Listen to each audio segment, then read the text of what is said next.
This academic year, my team teacher and I decided to throw out an old unit and replace it with a new unit.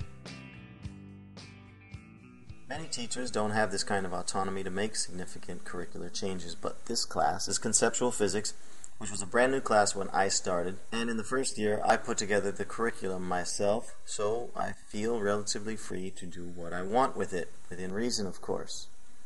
The original intent was to prepare these lower level 9th graders with the skills to be successful in chemistry in the 10th grade.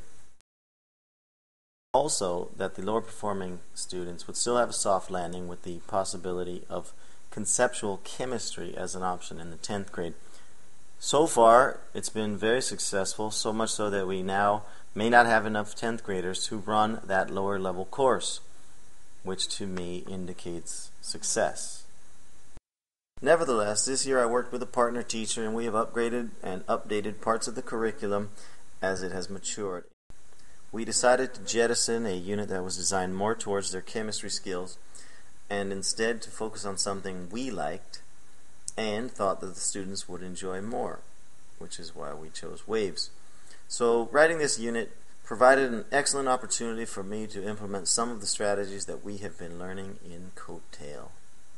Despite some recommendations of the nets, I didn't want to have the focus be on a project or on creating material. As much as I value that as an important aspect of learning, I personally feel that such projects are not always the most efficient use of student time. They are excellent for certain types of skills and help make the subject more interesting and accessible. And yes, we had a video project this year in conceptual physics, but for example, when I'm studying Chinese and want to be as efficient as possible, I don't create projects. I don't edit fun YouTube videos. I sit on the computer and I tediously listen to sentences over and over and over. We may not always like to admit it, but a significant part of learning is discipline and monotony.他上班时总是打着领带. Not that I want my class to be monotonous, of course. Instead, I want more of those monotonous aspects of learning to take place at home, which is what the flipped model promotes. To that end, the plan consisted of flipping the classroom to allow more of the uptake of basic information to occur at home through teacher instructional videos, for example, YouTube videos, and of course reading. The benefit to the students would be in the form of more lab time, more time to do activities and demonstrations, and more time to do problem solving during class. Luckily, waves are a very visual concept, which means there are lots and lots of online videos. That's a sonic boom. That's the Doppler effect, which is, of course, it's the change in the frequency of a wave caused by relative motion between the source of the wave and the observer. Wave interference.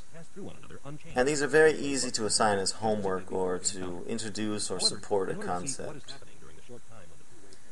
There are also simulations, which do an amazing job of demonstrating how something occurs over time, rather than the old, boring method of trying to explain a static image. I also use OneNote for all of our notes and labs. Here is an example of what their notebook would look like if properly kept, which not all of them do. All of the notes are ordered and organized, and sometimes include embedded videos or instructions. Videos and links will continue to be added over time as I find and create more content, and the students can add those things as well. For many of these lower performing students in particular, organization is often one of the critical skills holding them back from greater success. So OneNote makes it easier for them to become organized and hopefully to see the value of keeping their things organized. In this unit, I also used a combination of OneNote along with Camtasia, which is a screen capture software, to record some of the problem-solving examples that they will need to know for the test. Here you can see I have recorded an explanation for how to solve a problem involving the velocity of a wave. The students can then play that video back later if they're not sure how to solve that problem or a similar problem. The time that it takes for an oscillation is the period.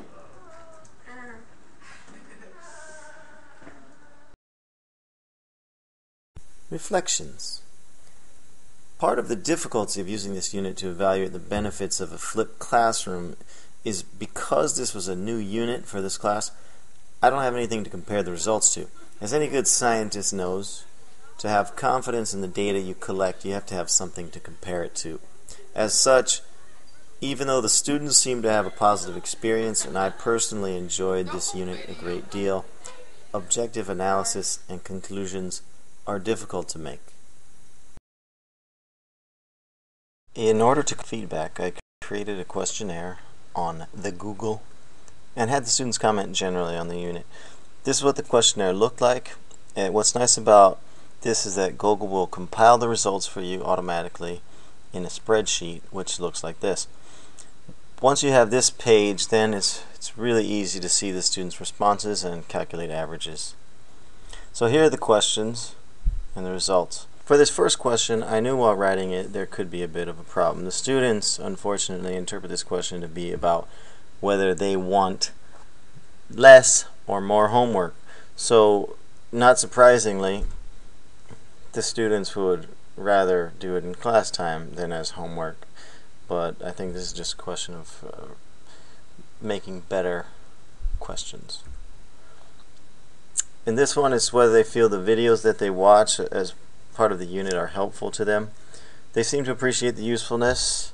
You can see there with a score of 4.13 on a 5-point scale.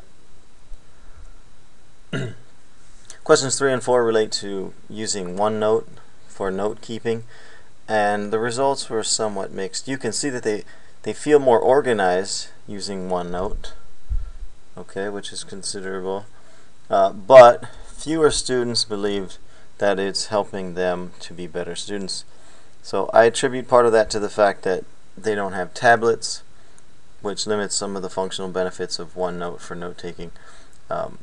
Some teachers are still using paper, and that actually has some usability advantages, especially for science, because we use so many diagrams and we have to solve problems and things of that nature. So we do use paper even in my class sometimes for that.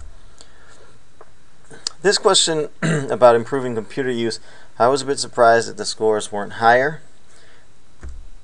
Maybe they feel like their skills are good, even though I would have to disagree.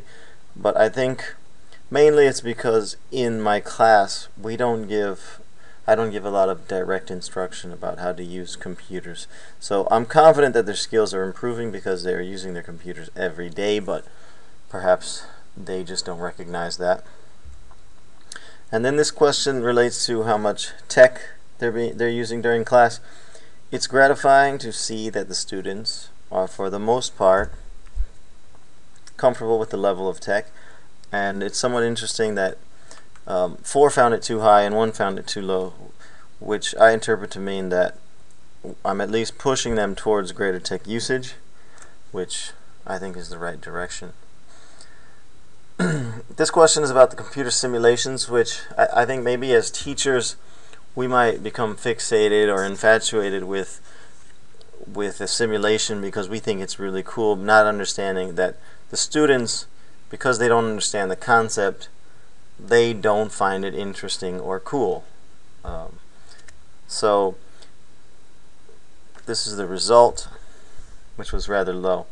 I'd be curious to see how they feel about simulations versus actual labs, to see if there's some difference there in how helpful they feel that they are.